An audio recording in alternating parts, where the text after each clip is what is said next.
Going to bring the chief up here. Any reporters in the house, we're going to open the floor for questions, and we ask that you take the microphone in the back there, and we'll start with questions for Chief Lovell. Welcome, Chief Lovell. Kebu here. You talked about a culture of care. Over the last 10 days, Portland police have harassed and attacked media in the protests, including a reporter shouting media repeatedly while the video shows officers saying, "I don't care if you're media," and pepper spraying him in the camera and face. And I wonder what steps you're taking to ensure that freedom of the press is respected by peace officers, and whether you will ban tear gas, the LRAD, and the flashbang grenades as recommended by the Portland Committee on Community Engaged Policing last night. That's a long question. And I'm literally 10 minutes in, so I didn't see any of the video or anything from last night. The last 20-ish hours for me have just been a whirlwind like you couldn't believe. We have systems of accountability. Our officers are well trained. They're out there doing their best to keep the peace. I'm sure we'll look at whatever video or whatever there is to look at, and we'll make some determinations. I want to be clear. We want to give great service. We want to do the best job that we can, but I also want to protect officers and give them the tools they need to do the job that we ask them to do. I think that's the only fair way to lead them. So, I mean, we'll look at that, and we'll still do what we need to do as law enforcement leaders to protect the public, to protect life and property, and yeah, we'll look at it.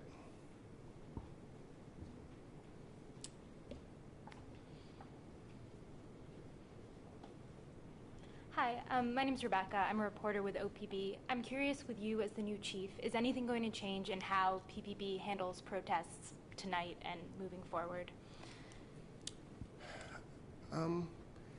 I think in very general terms, change is coming. I think this is this is kind of a real precipice for law enforcement all over the country, in the city. And we're going to really look hard at what changes need to be made, what changes make sense. Change for the sake of change doesn't always have the best outcomes for people. So although we're at a point now where there are going to be changes, and we have to accept that, we really need to be mindful of what those changes are, what they look like, how they're implemented, what other pieces of the justice system they affect, and really think hard about what the outcomes for folks will be. I'm curious, specifically within policing the protests, though, do you have any changes in mind for that, or are you speaking more generally within the I'm Bureau? speaking more generally. I mean, we have constant conversations about the events that take place currently during protests, but I mean, in very general terms, we need to really start thinking about the changes we're making and what effects they're going to have.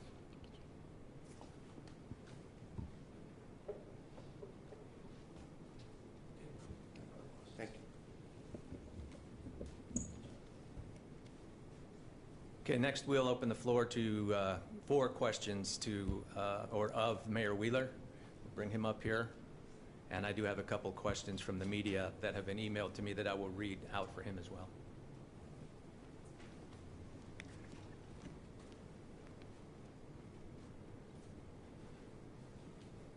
Hi, Mayor Wheeler. Kebu here.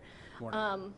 At last night's packed virtual meeting of the Portland Committee on Community Engaged Policing, the committee voted based on overwhelming community support to recommend that Portland City Council ban police use of tear gas, CS gas, LRAD, and flashbangs, and that Portland defund the police and fund the community. Will you carry out those recommendations, and will you follow Chief Resch's example and resign? All of the reforms that were voted on by the Portland Committee on Community Engaged Policing last night are on the table. Some of them have already been enacted. I have already directed that the LRAD will not be used except for communications. I've been very clear in my views with regard to CS gas. We will eliminate CS gas provided that there are alternatives that do not require a higher use of force and do not put lives in danger. And so that is an open conversation, and it's one that the council is actively engaged in. There are other reforms that cross the spectrum that have been put forth by the community, some that I'll be putting forth myself tomorrow, others that I can enact either through executive direction, some that require bargaining, some that require legislative changes. And right now, everything is on the table. My job, including last night, I was on that forum. I spoke very briefly, but I wanted to center communities of color, particularly the black community, in that conversation. But I did listen. I took my notes, and we will respond to all of those things. I appreciate you asking the question, will I resign? And the answer is this. I love being the mayor of this city. It's a privilege. Every day that I have the opportunity to serve is another opportunity to improve the community in which we live. I was elected 4 years ago, nearly 4 years ago, overwhelmingly, to serve in a leadership capacity in this city no matter what. And none of us could have anticipated the COVID crisis.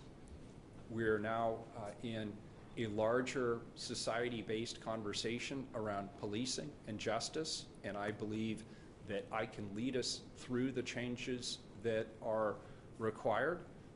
But let's also be honest, all of us who hold leadership positions, all of us, not just in elective office, but everyone in this community, this is a time of transformational change, and it's going to require all of us to be introspective and think about when it is appropriate for us to step forward and when it will be appropriate for us to step back.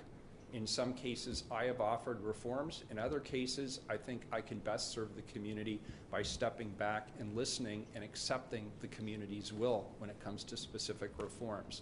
So my view is that I am open-minded, that I'm prepared to lead, that I lead with confidence and conviction and values, and I love being the mayor.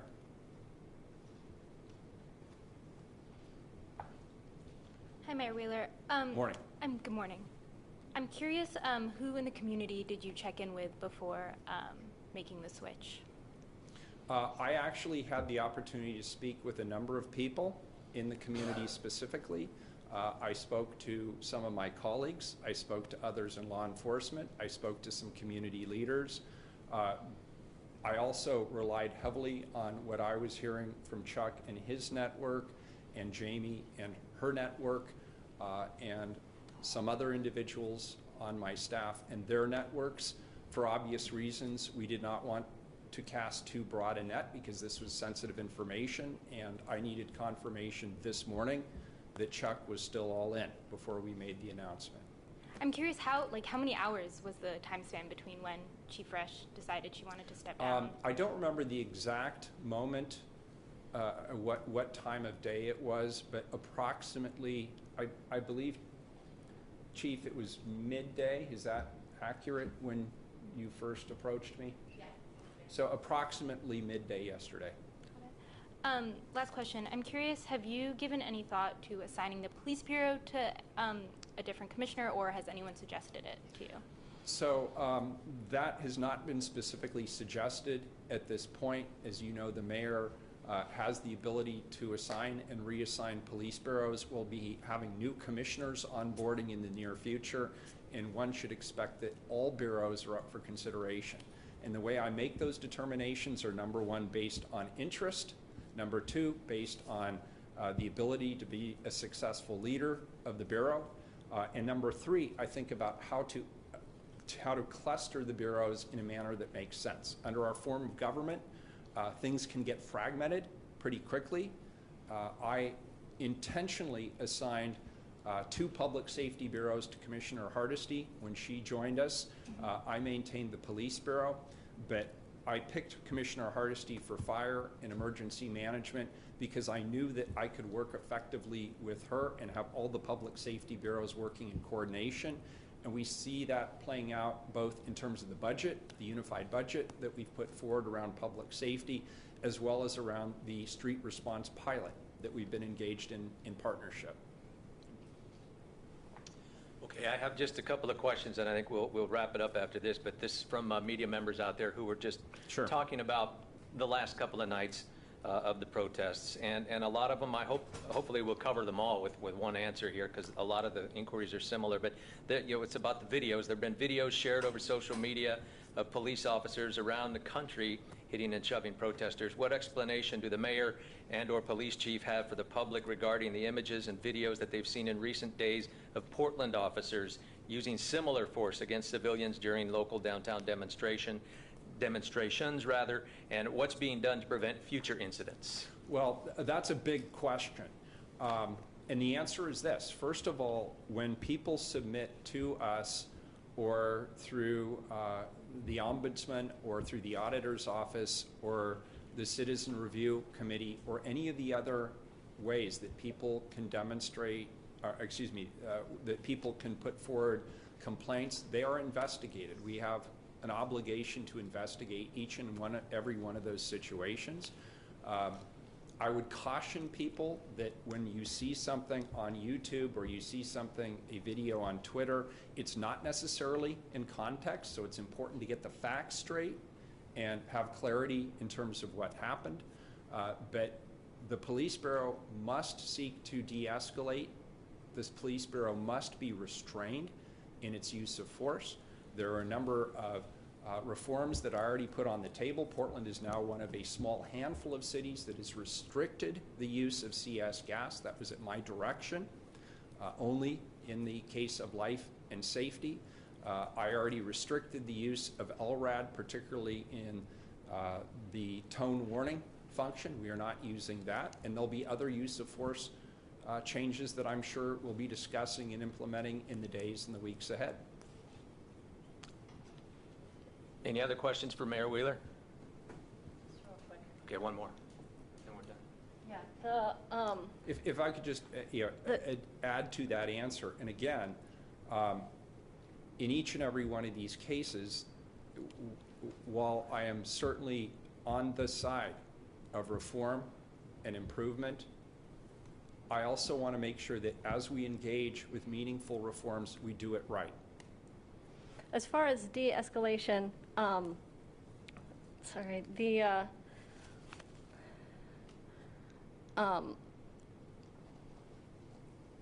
there is video of someone, a Portland police officer, putting his knee in someone's neck while the person is saying, "I can't breathe." That was yesterday. Will you, in the interest of de-escalation, remove the fencing since it has become a point of tension in order to de-escalate the situation? And what are the criteria for an unlawful assembly? Who makes that determination? Is it you as the police commissioner? And how do you match that with First Amendment right to protest? I'll answer your three questions in reverse order. Number one, I don't make that determination. The incident commander is flanked by legal counsel who make sure that every decision that is made comports with the Constitution, state law, and agency policy. Number two, the question around a video that is circulating. If that video is provided, that incident will be investigated. And what was the one in the middle? Fence. Will you remove The fence. So the fence has become a flashpoint. It's not about the damn fence. The concern that officers have is for the people who are living in the Justice Center. And last week, we had people break through the doors of the Justice Center and light it on fire while people were living in it. It's the people that is the concern. Now, it may be that we could remove the flashpoint by moving the people out of the Justice Center. Then it would just be another building like any other building in Portland. But that is not a call I can make, and that is not a call the City of Portland can make. That is a county-run facility, and if they so choose and have the ability to do so, they could remove those individuals from the facility. But I want to be clear, it's not about the fence. We don't care about the fence. It's about protecting the lives of the people who live in the justice facility, who we have a legal and moral obligation to protect while they are in custody.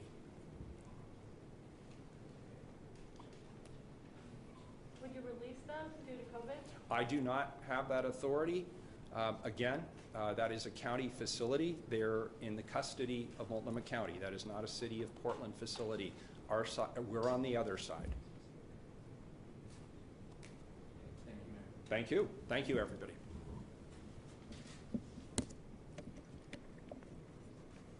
We have one more question here, and then we're going to wrap things up, and this is for Chief Lovell, and I'll read it right here before he gets up here. The question is, can Chief Lovell talk more about the phone call he received from Chief Resch yesterday? Also, specifically, how does he feel about the Portland Police Bureau, or rather, how does he feel the Portland Police Bureau can do a better job of bridging divides between the community and officers, both short-term and long-term? Yeah. Thank you, Tim. Chief Resch and I spoke yesterday in her office, and the conversation was a surprise to me. She said that she's been watching me over, the course of time and my interactions with the community, my relationships, and just some of the connection that I had with folks in the community. And she felt like now was the right time for her to step back and for me to step forward. And it was a shock for me, I'll be honest. But when your boss comes to you and she says that the community needs you, the police bureau needs you, to me I felt like it's not the time to shrink and back down. Leadership's necessary right now. There's a lot of hurt people. There's a lot of healing that we need to start moving towards. And I felt like if I, in some small way, could be the start of the community starting to feel some of that healing, that it was my duty to do that. And for the second part of Everett's question, I think that we've had some things here in Portland that worked well. I remember when I first started, we had district officers who worked a district, and that was their district. They knew people in their district. People knew them, and there were relationships. We got, for a host of reasons, we got away from that. Budget cuts, staffing, what used to be one district, or 3 districts, is now 1. And I feel like, we got to the point where we didn't know each other anymore. And I feel like in order for the community to trust us, they have to know us. So I'm looking at ways to really get people re-engaged back in the communities, back doing real, just district patrol, knowing the community, knowing the people.